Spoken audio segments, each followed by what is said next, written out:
네, 우리 12월 우리 성탄의 복음이란 큰 주제로 말씀 나누고 있는데요. 오늘은 여자의 후손으로 오신 예수, 이런 제목으로 말씀 나누고 싶습니다. 여러분, 그 영화 중에 터미네이터 우리가 잘 알고 있지 않습니까? 터미네이터 아주 쇼킹한 영화였죠. 터미네이터 내용은 어떤 내용입니까? 어느 미래 세계에 기계가 인간을 지배하게 되는 그런 일이 벌어집니다.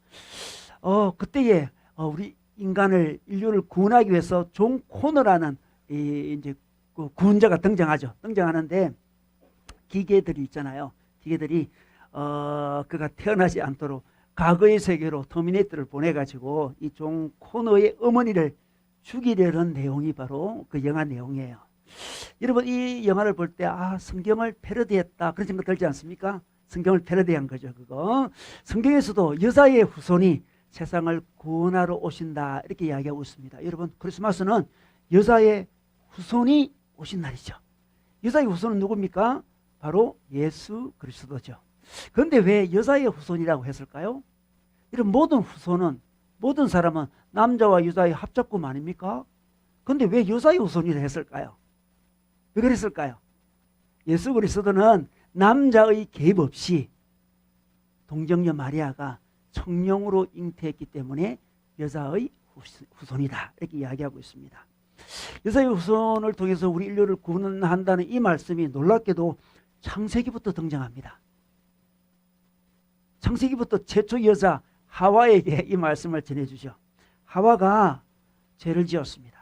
죄의 시작도 여자였고 구원의 시작도 여자예요. 참 놀랍습니다. 죄를 짓자마자 바로 그 즉시 우리 하나님은 구원을 말씀하십니다. 여자로 죄가 시작되었습니다. 그런데 놀랍게도 그 여자로 말미암아 구원이 시작된다는 그 말씀을 창세기에 하와에게 전해주고 있습니다.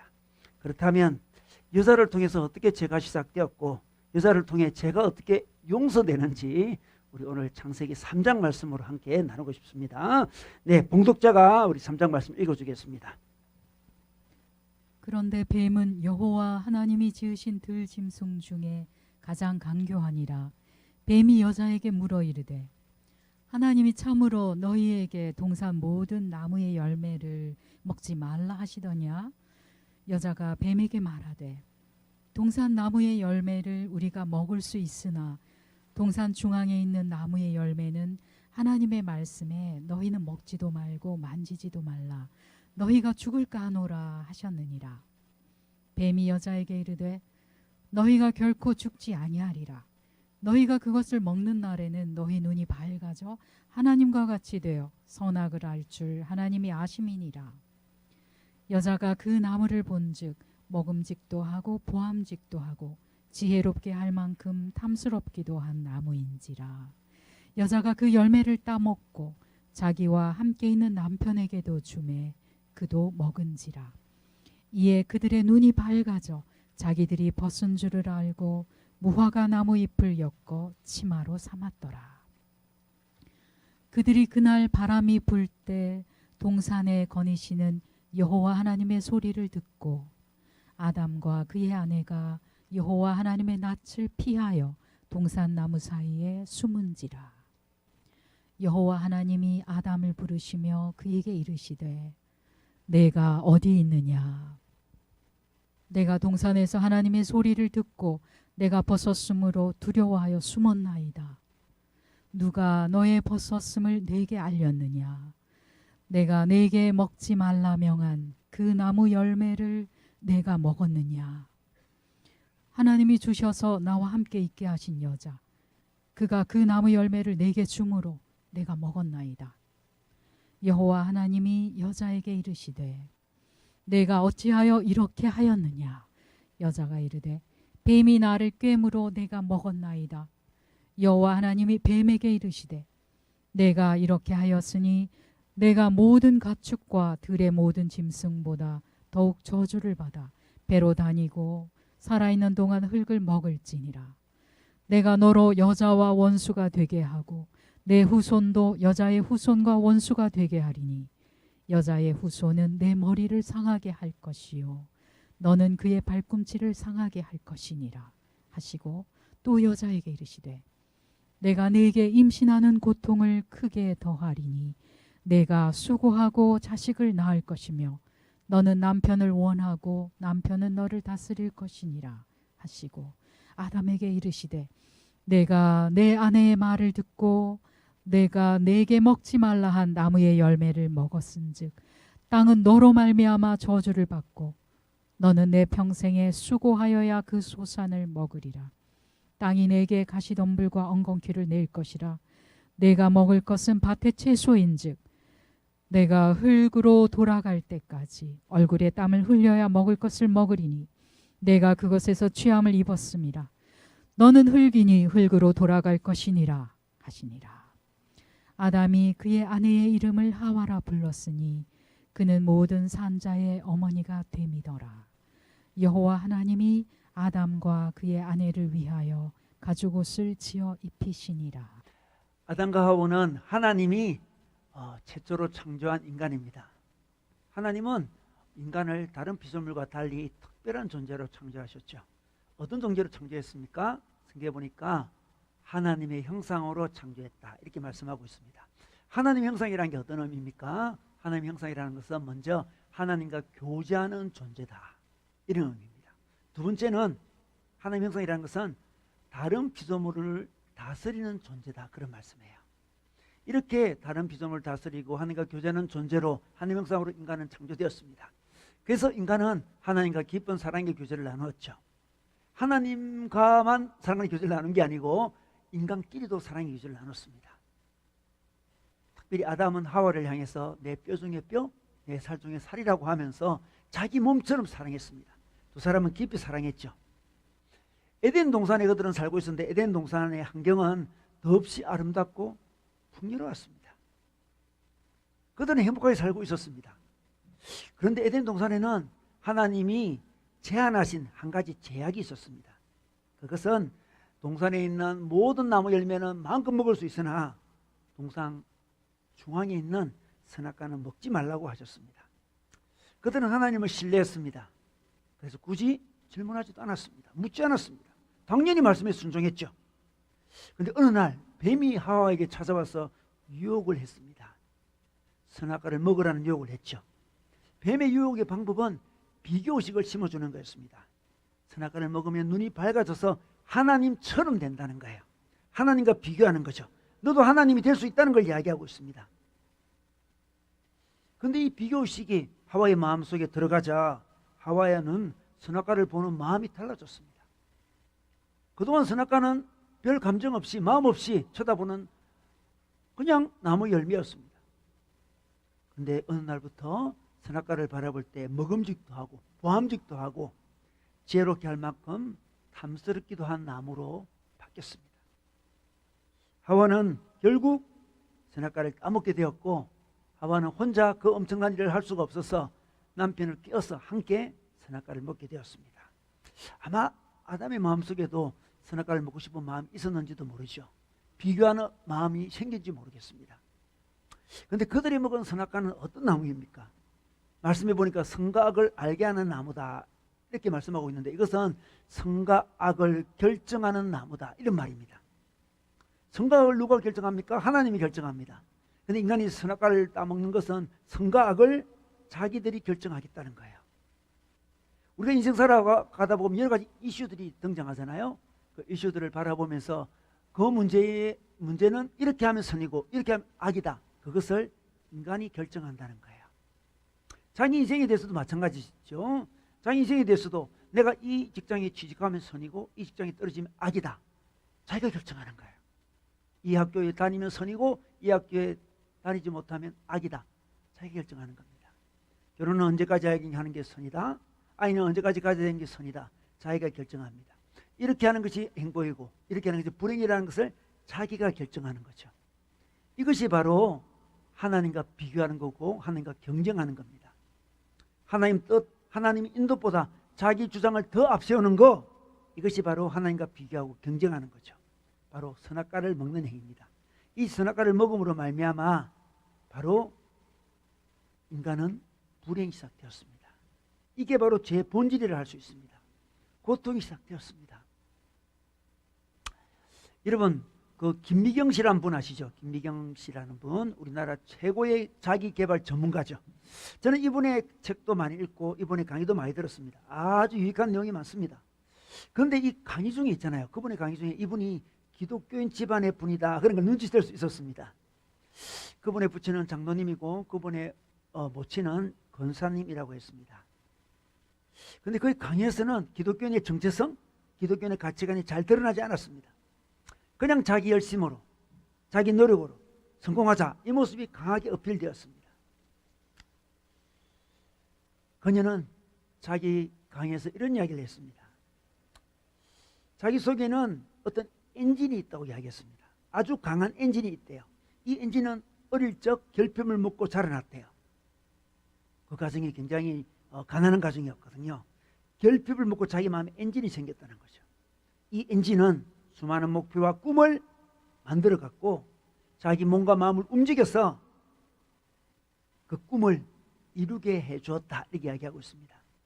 이 엔진은 성공을 위해서 꼭 필요한 것들, 바로 그것들, 돈과 명예와 인맥, 능력을 가질 수 있도록 도와주었다고 이야기하고 있습니다.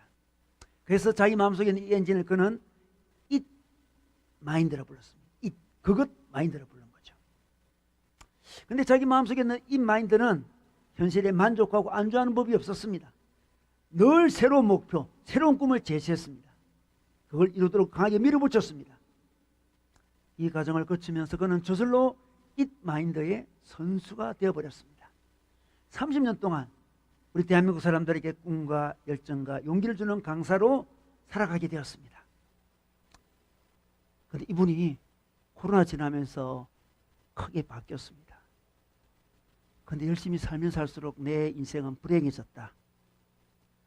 내가 세운 꿈과 목표가 심각한 번아웃과 우울증으로 나를 몰고 갔다. 코로나가 닥쳤을 때 발빠르게 언컨택트 사업에 이제 사업을 시작하게 되죠. 사업이 굉장히 번창했어요. 그래서 직원이 100명이 됐대요. 놀랍죠. 직원이 100명이 큰 사업을 했습니다. 그런데 코로나가 끝나면서 이 언컨택트 사업들이 다 무너져 내리게 돼요. 빨리 발을 빼야 되는데, 빨리 축소해야 되는데, 내 속에 있는 그 엔진이 나를 멈추지 못하겠다고 이야기해요. 이 마인드가 멈춰야 되는데 멈추지 못. 그 이 마인드가 나를 괴롭혔다. 나를 그토록 격려해주고 끌어주던 이 마인드가 실패할 때는 가장 먼저 등을 돌렸다. 나를 너무나 괴롭혔고 절벽 끝으로 나를 밀었다. 이렇게 이야기합니다.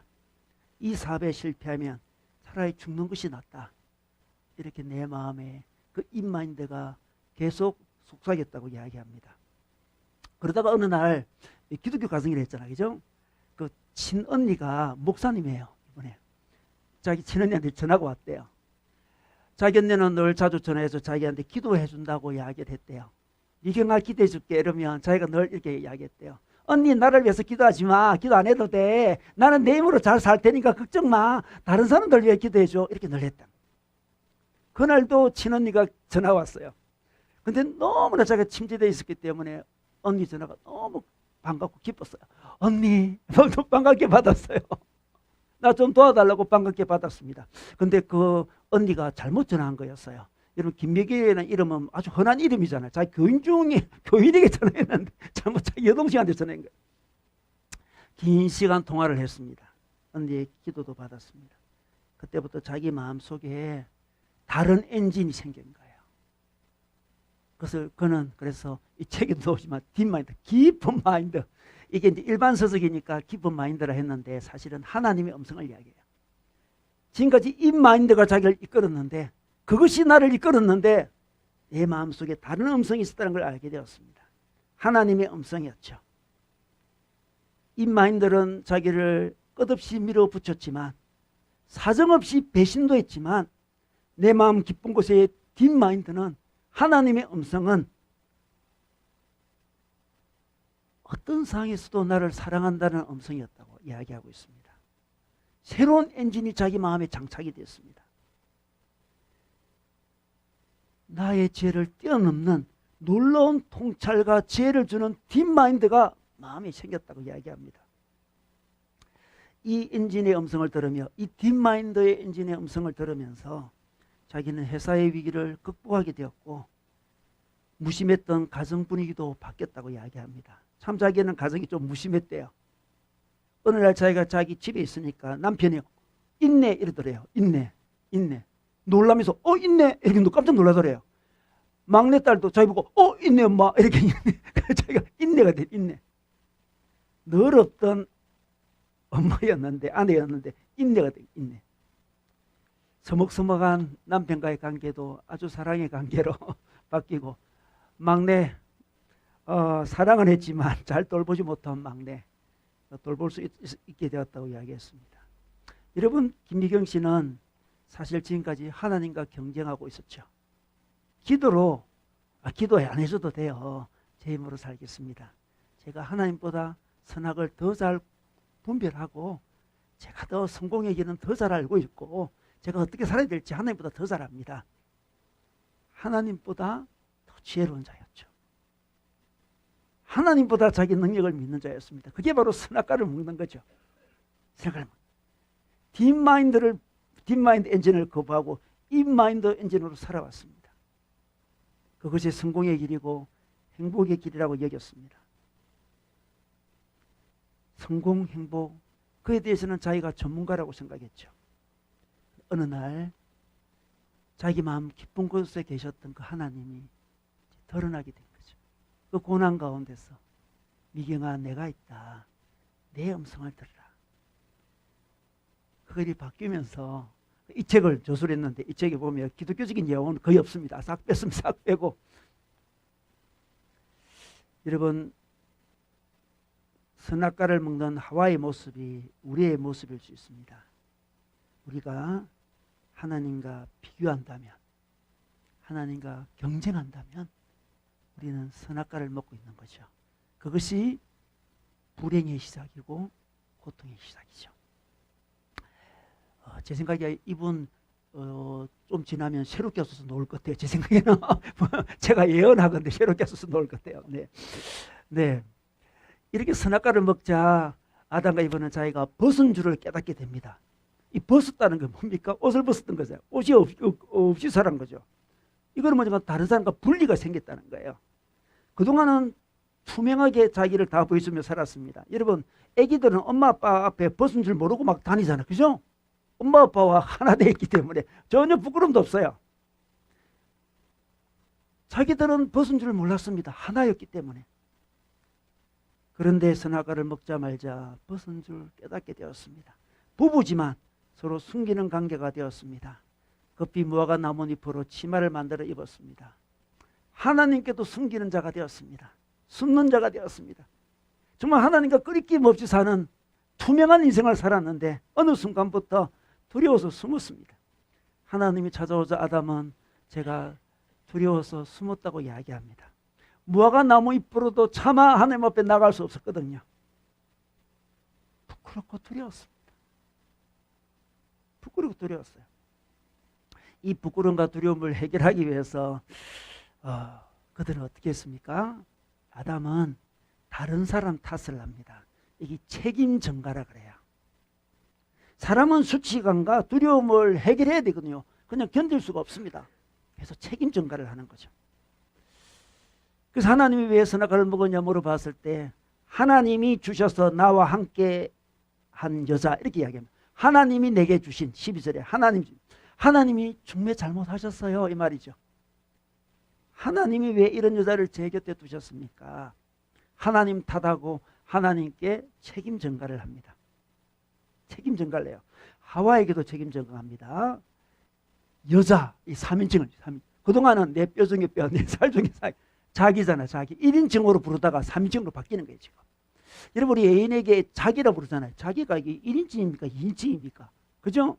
1인칭과 2인칭 사이에 모호하게 있는 것 같아. 그죠? 2인칭인데 1인칭 같아. 왜냐하면 자기라는 것은 이 사람이 당신이지만 2인칭이지만 자기 한 부분이라고 고백하는 거잖아요. 그죠? 자기야. 1인칭으로 고백하는 거잖아요. 1인칭이라고 하와를 지칭하고 호칭하던 이 아담이 여자 3인칭을 부르고 있습니다. 이 여자가 선악과를 가지고 와서 내게 먹겠다고 이야기합니다. 책임 전가를 합니다. 하와는 너무 당황스러웠어요. 이렇게 사랑하던 이 아담 나의 남편이 내게 책임 전가를 하고 있는 거예요. 하나님께 책임 전가하고 자기에게 책임 전가합니다. 그때 하나님이 또 하와에게 묻죠. 너는 왜 먹었냐? 지금 마음이 급해졌어요. 우리 하와가. 자기도 책임 전가를 했습니다. 누구에게 책임 전가했습니까? 사탄에게, 뱀에게 책임 전가하죠. 저 뱀이 끼었습니다. 유혹했습니다. 이렇게. 여러분 우리도 가끔 사탄에게 책임 전가할 때 있죠. 사탄 유혹해가지고 내가 그런 죄를 저질렀다 그러는데, 물론 그 말이 맞는 말이긴 하지만 충동질 받아서 사탄으로부터 죄를 저질렀다 해도 자기 책임을 벗어날 수가 없죠. 책임 전가합니다. 그래서 하나님과 비교하고 하나님께 책임 전가하고, 이런 사람은 다른 사람과 비교하고 다른 사람에게 책임 전가하고 다 연결이 되어 있습니다. 다른 사람과 비교하고 다른 사람 탓을 많이 한 사람은 하나님 탓을 많이 할 가능성이 굉장히 많습니다. 연결이 됩니다. 후에는 어떻게 됐습니까? 자기 후손들에게는 어떻게 됐습니까? 아담과 하와가 이제 애를 낳게 될 때 처음에 가인 첫째 아들 낳지 않습니까? 아니 가인이 자기 동생 아벨과 또 비교해요. 그죠? 원망해요. 그래서 살인까지 하게 됩니다. 여러분 후손들은 계속 자기를 정당하기 위해서 상대방을 희생시킵니다. 자신의 수치심, 자신의 두려움을 숨기기 위해서 자꾸 책임 전가하죠. 자꾸. 그죠? 자기 존재감을 느끼기 위해서 자꾸 다른 사람이 책임 전가해요. 다른 사람을 희생시켜서 자기 우울함을 느끼는 거죠. 다른 사람의 잘못을 드러내고 부족함을 드러내서 이용해가 자기 존재감을 느끼는 거죠. 그래서 쉽게 비판하고 쉽게 비난하는 사람은 자기 속에 비교식이 굉장히 많은 사람이에요. 자기 속에 죄책감이 많은 사람이죠. 수치심이 많은 사람, 두려움이 많은 사람은 자꾸 다른 사람을 이용해요. 자꾸 책임 전가합니다. 이 책임 전가하는 방법으로는 자기 속에 있는 수치감과 죄의식을 벗어낼 수가 없습니다. 불행을 해결할 수가 없어요. 그런데 우리 하나님이 우리 인간의 불행을 어떻게 해결하십니까? 어떻게 용서하십니까? 놀랍게도 우리 하나님도 죄를 전가시킵니다. 책임 전가시키는 거죠. 누구에게 책임 전가시키십니까? 여자의 후손에게 책임을 전가시켜 버립니다. 여자의 후손 예수 그리스도에게 인간의 죄의 책임을 다 전가시켜 버립니다. 여러분 예수 그리스도는 우리 하나님의 아들이지 않습니까? 그러니까 자기가 책임 전가 받는 거예요. 그러니까 자기가 책임을 지는 거죠. 하나님 내가 책임질게 이렇게 말씀하십니다. 직접 책임을 지시는 하나님. 그것이 바로 죄의 해결의 방법이었습니다. 우리 인간은 자기 속에 있는 죄를 해결하기 위해서, 죄책감 해결하기 위해서, 수치감 해결하기 위해서 자꾸 다른 사람에게 탓을 하는데, 다른 사람에게 책임을 돌리는데, 하나님은 내가 책임지겠다 이렇게 말씀하시는 거죠. 그 말씀이 바로 오늘 창세기 3장 15절 말씀, 아주 유명한 말씀이죠. 제가 한번 읽어볼까요? 내가 너로 여자와 원수가 되게 하고 내 후손도 여자의 후손과 원수가 되게 하리니 여자의 후손은 내 머리를 상하게 할 것이요 너는 그의 발꿈치를 상하게 할 것이니라. 자, 여러분 이 장면을 한번 그림을 한번 떠올려 본다면 어느 단란한 가정이 있습니다. 가족들이 모여 있습니다. 그런데 갑자기 뱀이 미끄러지듯 그 방으로 들어오는 거예요. 이게 놀래가지고 아빠가 놀래가지고 어떻습니까? 그 뱀을 발로 밟습니다. 밟아요. 밟지 않으면 애들이 다 물릴 수 있잖아요. 밟습니다. 그래서 뱀을 죽이게 되죠. 그러나 뱀을 밟으면서 뱀이 그 발을 물게 된 거죠. 그 독이 그 밟은 발을 통해서 그 아빠의 몸에 퍼지게 되면서 아빠가 죽는 거죠. 아빠가 죽는 거예요. 모든 죄의 독소를 다 받아서 자기가 대신 죽는 거죠. 여자의 후손이 책임 전가를 하고 있습니다. 21절에 봐도 가죽옷을 입히는 이야기가 나와요. 이런 가죽옷을 입히려면 무화과 나무 잎은 건 따서 입히면 되지만 가죽옷은 동물을 죽여야 되잖아요. 그죠? 희생 제물이 필요했습니다. 여자의 후손이 희생 제물이 되셔서 우리를 구원했습니다. 이게 바로 하나님의 사랑이죠. 여자의 후손에게 책임 전가하신 하나님 사랑. 이것을 그대로 받는 게 믿음이라는 거예요. 우리는 하나님을 믿을 때 죄 용서를 받습니다. 그럼에도 불구하고 우리는 계속 죄를 짓고 살아가죠. 그때마다 우리는 책임 전가된 하나님의 그 은혜를 받아들여야 됩니다. 책임 전가를 믿는 거죠. 하나님의 책임 전가. 우리가 책임 전가하는 게 아니고 하나님의 책임 전가를 믿는 거예요. 죄책감에 붙잡혀 있지 말고 자꾸 우리의 죄를 여사의 후손에게 던져야 됩니다. 전가시키면 시킬수록 우리 믿음이 발휘되는 거죠. 믿음의 발휘라는 건 뭡니까? 뭐 착한 일하고 하는 게 미안하니까 뭐 헌금하고, 이게 믿음의 발휘가 아니죠. 믿음의 발휘는 자기 죄를 자꾸 전가시키는, 하나님이 그렇게 하라 그랬기 때문에. 다른 사람 탓하지 않고, 때때로 자기를 탓하지 않고, 십자가에서 나를 사랑하신 그분, 나를 위해 죽으신 그분에게 책임을 전가하는 게 믿음이에요. 그 믿음을 발휘하면 발휘할수록 우리의 불행은 사라지고, 우리의 수치심은 사라지고, 우리의 죄책감과 두려움은 해결된다고 말씀해 주고 있죠. 또 놀라운 것은 우리가 죄를 지은 다음에 수치심, 두려움, 불행들이 찾아오게 되는데 그 중에 여러 고통들도 찾아오게 됩니다. 우리 주님이 고통이 있을 것이다 말씀하시죠. 죄를 지은 다음에. 어떤 고통이 있습니까? 오늘 말씀에는 세 가지 고통을 이야기하는데, 자녀 양육의 고통이 있을 것이다. 이 부부 사이에, 부부 관계에 어려움이 있을 것이다. 그리고 직장 생활에 어려움이 있을 것이다. 이 세 가지를 말씀하십니다. 16절에 볼까요? 16절에 여자에게 주님께서 말씀하십니다. 내가 내게 임신하는 고통을 크게 더하리니 내가 수고하고 자식을 낳을 것이며, 이렇게 말씀합니다. 임신하는 고통. 너무너무 다들 쉽게 임신됐는데 어느 순간 임신되는 것도 굉장히 어려워요. 임신되는 거 요즘에 더 어렵다. 요즘에 더 어려운 것 같아요. 임신하기도 어려워요. 임신하기도. 그죠? 각종 의학적인 도움을 받아야 되죠. 임신하기도 어렵습니다. 임신한 기간도 좀 어려워요. 임신한 기간. 이상 기간도. 입덧 때문에 막 굉장히 어려워요. 자식 키우는데 너무 수고해요. 수고합니다. 출산할 때도 굉장히 수고를 많이 하죠. 큰 고통을 겪습니다. 그것만이 아니죠. 이 양육하는 것도 보통 일이 아닙니다. 옛날엔 출산이 교통, 요즘은 또 의학이 발달해서 출산도 좀 쉽게 해주는 게 많이 있어요. 그런데 양육은 감당이 안 돼. 양육 큰 고통이죠. 이 고통은 죄로 말미암아서 하나님께서 허락하신 고통입니다. 그런데 있잖아요. 이 자녀 출산 양육의 고통 안에 이것이 다 하나님의 징계이긴 하지만 그 징계 안에 하나님의 사랑이 담겨 있습니다. 이게 참 놀랍습니다. 여러분, 죄라는 건 뭡니까? 하나님처럼 되고 싶은 거잖아요. 그죠? 하나님처럼 되고 싶어요. 그게 죄의 핵심이잖아요. 여러분, 근데 자녀 양육하고 이렇게 자녀 출산하다 보면 우리는 하나님이 될 수 없다는 걸 절절히 깨닫게 돼요. 나는 하나님이 아니구나 깨닫게 되죠. 여러분, 자녀 한번 키워보십시오. 나 정말 하나님 아니다. 인간의 한계를 쫙 느끼게 되죠. 정말 나는 연약한 존재구나. 절절히 느끼고 싶으면 애 좀 키워보세요. 막 절절히, 난 정말 죄인이야. 정말 나 죄인이야. 나 정말 연약한 자야. 절절히. 나 정말 하나님 아니구나. 제가 어느 자매는 밤새 애가 울고 안 자고 하니까 막 너무 짜증이 나서 막 어쩌라고 감을 질렀대요. 어쩌라고 이렇게 막 던지고 싶대요. 여러분, 그런 걸 우리가 겪게 되죠. 어쩌라고 너 밤새 울고 말이지. 자도 안 하고 던지고 싶어. 그때 우리는 하나님이 아니라는 걸 깨닫게 되죠. 하나님처럼 되려고 하는 욕망을 자식이 자꾸 꺾어줍니다. 이렇게 꺾어줘요. 자녀 출산 양육이 쉬웠더라면 우리는 아마 겸손을 비우지 못했을 거예요. 자녀 양육 이렇게 하면 쉽게 된다. 그런 말 하는 사람은 좀 자녀 좀 키워봐야 돼요. 정말 이거 어려운 거예요. 쉽지 않습니다. 우리는 쉽게 그런 말 할 수가 없어요. 우리는 하나님이 아니기 때문에.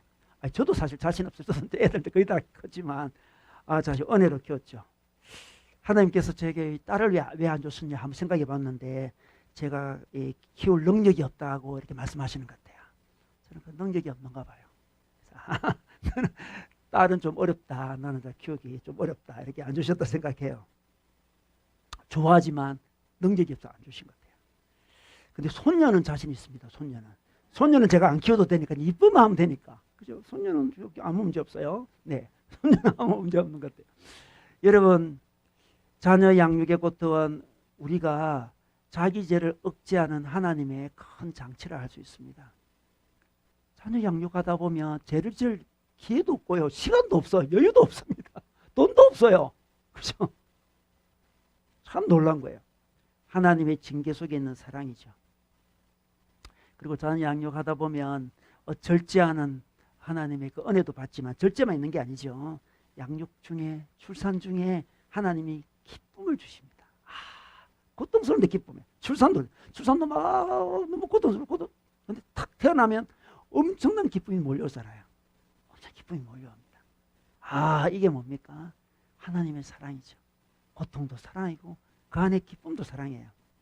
제가 그 나들목교에 있을 때 저랑 친했던 목자 부부가 있는데요. 목자 부부 그 딸이 한 명 있는데 딸이 사춘기 때 엄청 애먹였어요. 막 너무너무 심하게 애먹였습니다. 그 딸 애먹였는데 한 번은 막 아빠가 너무 화가 나가지고 막 혼냈는데 그 딸이 신고를 했어요. 그 집에 경찰이 찾아왔어요. 경찰이. 그냥 목사님 우리 집에 어제 경찰 찾아왔다 이야기하더라고요. 사춘기 딸이 신고해가 경찰이 미국에는 자주 있다 그러지 우리 한국에는 보기 드문 일이죠. 너무너무 고통스러운데 그러다가 제가 이제 개척하고 몇 년 만에 이제 그 목자 부부를 만나게 된 거예요. 만나게 됐는데 그 딸이 있잖아요. 너무나 잘 성숙해가지고 자기 힘으로 해외 가가지고 해외에서 뭐 대학도 다니고 있잖아요. 취직도 하고 결혼도 해가지고 자기 부부를 초청해가지고 해외 여행을 쫙 시켜주더라는 거예요. 그 저한테 목사님 살다 우리 딸이 이런 일도 저한테 했다고 이야기해요. 살다 보니까 어떻게 저한테 이런 일이 일어나냐고 저도 너무 놀랍고 저도 너무 기뻤어요. 살다 저한테 이런 일이 다 생기네요. 목사님. 여러분 출산의 아픔과 그 양육의 아픔이 있지만 그 가운데 하나님은 기쁨들을 주시죠. 하나님 사랑이잖아요. 우리는 또 자녀 양육에 대해서 또 기독교적인 마인드도 있고 우리는 또 성경대로 어떻게 해야 된다 많이 배웠잖아요. 그것 때문에 훨씬 더 많은 기쁨을 또 누릴 수도 있어요. 있습니다. 우리 하나님은 출산 양육의 고통을 주신다고 말씀하시는데 그 안에는 우리를 절제시키려고 우리를 하나님처럼 되고 싶은 그 마음을 억제시키려고 그래서 불행에 빠지지 않도록 하나님의 사랑이고 또 가끔씩 기쁨을 주면서 우리가 양육하게 하십니다. 더 나아가서 이 부부 사이에도 어려움이 있을 거라고 이야기합니다. 16절에 볼까요? 16절에 보니까 너는 남편을 원하고 이 원한다는 말은 지배한다 이 말이에요. 과도하게 원한다 이 말이에요. 우리 자매들 중에 자기 남편 과도하게 지배하려는 사람 있죠. 그게 바로 본능. 그게 바로 죄로 말미암아 일어난 자연스러운 현상이라 할 수 있습니다. 남편을 원합니다. 과도하게 원합니다. 그러면 어떤 일이 벌어요? 남편은 너를 다스린다. 과도하게 원하면 원할수록 남편이 자기를 다스린다고 이야기합니다. 이는 권력투쟁을 이야기해요. 권력투쟁. 이 이전 시대는 있잖아요. 여자가 과도하게 원하다가 남자의 다스림을 받을 때가 훨씬 많았습니다. 이전 시대는. 주로 억압을 받잖아요. 요즘은 이제 비슷한 시대가 됐죠. 서로 억압을 하려고, 서로 지배하려고, 서로 다스리려고 하는 거죠. 권력투쟁이 일어납니다. 타락의 결과로 하나님과 비교 경쟁하듯이 부부끼리 서로 비교 경쟁하는 거죠. 내가 다스려야지. 내가 지배해야지. 상대방을 조종하거나 가스라이팅을 해가지고 지배하려고 합니다. 그러면 그럴수록 놀랍게도 상대방으로부터 고통을 당하게 돼요. 참 희한하죠. 자기가 지배하려고 하는데 도리어 고통을 당해요. 두 사람의 고통만 계속 일어납니다. 하나님께서 이를 통해서 우리가 하나님이 아님을 기억하게 하시는 거죠.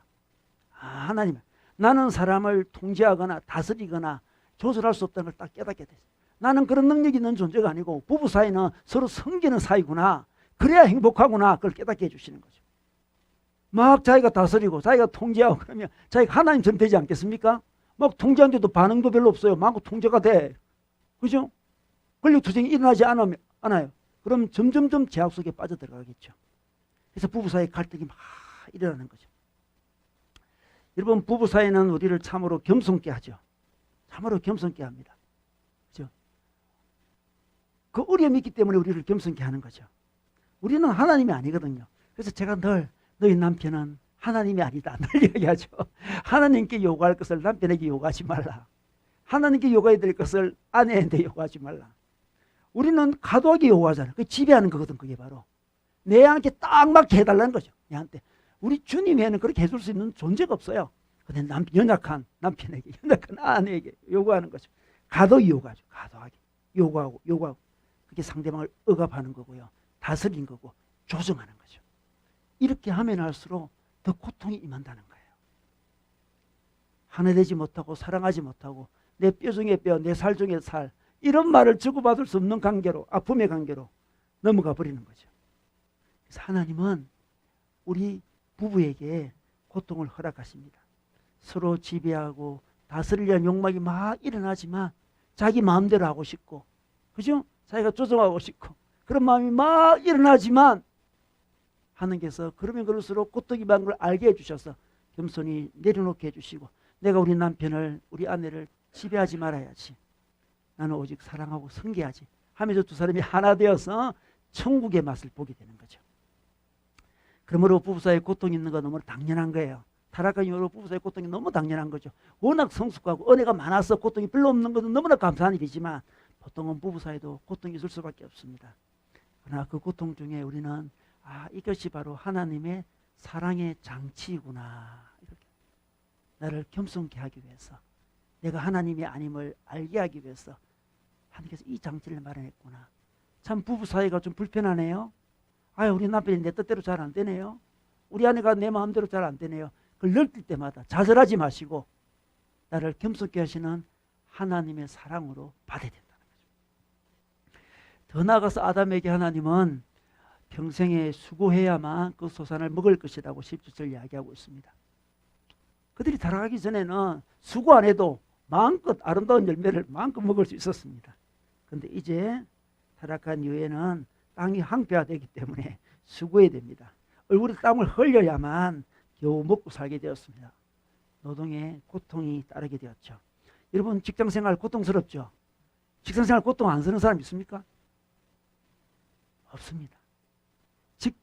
그러니까 아무리 좋아하는 일도 자기 직업이 되는 순간 고통스러워요, 여러분. 먹고 사는 게 굉장히 고통스러운 거예요. 그런데 노동의 고통 안에도 하나님의 사랑이 담겨 있죠. 하나님의 사랑의 장치가 담겨 있습니다. 고통스럽지 않았더라면 무절제한 욕망이 계속 일어났을 거예요. 고통 중에 절제를 배우는 거죠. 고통 중에 절제를 배우는 거예요. 그 사업도 잘 되다가 김명식처럼 좀 안 될 때 이제 절제를 배우는 거죠. 자기 마음, 깊은 마음을 바라볼 수 있는 계기가 되는 거죠. 직장에 재미있기만 합니까? 그러면 그 속에 계속 빠져들어가겠죠. 무절제함으로. 자기가 하나님처럼 느낄 거예요. 사업하면 되지 뭐. 직장생활 이렇게 하면 잘하는 거야. 너 걱정 마. 기도할 필요 없어. 그러나 하나님은 노동을 통해서, 직장생활을 통해서 자기의 한계를 느끼게 합니다. 여러분, 직장생활하면 한계를 느끼죠. 내가 참 약한 존재구나. 나 이것밖에 안 되고 직장 상사도 저것밖에 안 되는구나. 정말 우리 인간은 부족한 존재들이야. 다 깨닫게 됩니다. 깨닫게 돼요. 그리고 절제 능력이 막 개발되는 거죠. 절제하고 절제. 여러분, 절제하지 않으면 오히려 스트레스가 더 증가되거든요. 절제해야만 스트레스 증가를 억제할 수 있습니다. 노동은 우리를 망치는 것 같지만 노동은 우리를 보호해 주는 역할도 많이 하고 있습니다. 땀을 흘립니다. 땀을 흘려야만 스트레스가 떨어지는 거죠. 또 땀을 흘리면서 선악과 먹기 전에 에덴 동산에서 하나님이 주셨던 그 열매들, 그게 얼마나 소중한 것이었던가 그걸 깨닫게 돼요. 하나님 은혜를 깨닫게 되는 거죠. 고생하면서. 이 당연한 게 아니잖아요. 그죠? 쉽게 돈 버는 게 아니잖아요. 지금까지 먹고 살았던 그게 은혜다, 이거. 그걸 깨닫게 됩니다. 노동의 기쁨도 좀 느끼죠. 하나님 보람도 주시잖아요. 그죠? 힘들지만 보람도 있잖아요. 보람 느끼면서 이게 보람이구나. 내가 노동하니까 우리 가정도 살릴 수 있고 우리 애 학교 보낼 수도 있고 이 보람이구나, 보람. 이게 천국에서 일도 이렇겠지? 천국의 일도 보람만 있겠지? 기대하게 됩니다. 우리 하나님께서는 우리가 무질제로 완전히 망가지지 않도록 하나님께서 노동 안에도 사랑의 장치를 주셨습니다. 여러분, 크리스마스는 여자의 후손이 오신 날입니다. 구원자이신 예수 그리스도가 오신 날이에요. 여자로 죄가 시작되었습니다. 그러나 하나님은 거적시 창세기 때부터 여자로 말미암아 구원이 올 것이라고 예언해 주셨습니다. 우리의 구원자가 여자의 후손으로 오셔서 우리의 죄를 해결해 주신다고 말씀해 주십니다. 우리의 수치심, 죄책감, 두려움, 우리는 이제 여자의 후손에게 다 전가시킴으로 말미암아 우리가 구원을 누리는 크리스마스가 되면 좋겠습니다.